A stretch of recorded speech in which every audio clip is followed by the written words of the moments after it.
Hey there, food enthusiasts! Today I'm going to show you how to whip up a delicious and healthy dish garlic, green onion, and soy sauce steamed tilapia, Chinese style.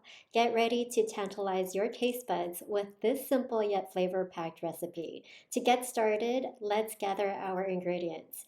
You'll need a fresh tilapia. I got mine from Costco, and all the guts and scales were already removed for me. They were around $11 for 4 fishes. The last time I went to the Chinese market was years ago, and it was like $6 per fish. So I definitely saved money here.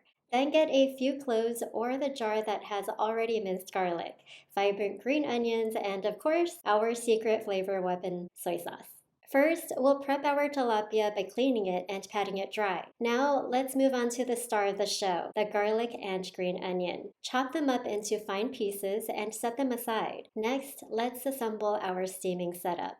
Place a steamer rack in a pot filled with water. Make sure the water level is below the rack, as we want the steam to gently cook our fish.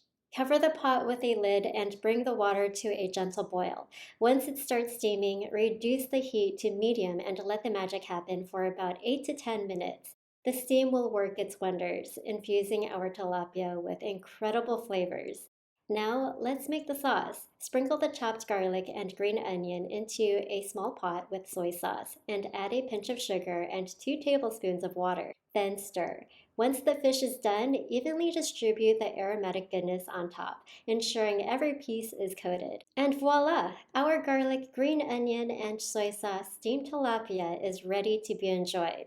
Serve it alongside some steamed rice or your favorite side dish for a complete meal. There you have it, a simple and wholesome Chinese style dish that will surely impress your taste buds. So grab your apron and give this recipe a try. Don't forget to subscribe to my channel for more delicious recipes like this. Happy cooking!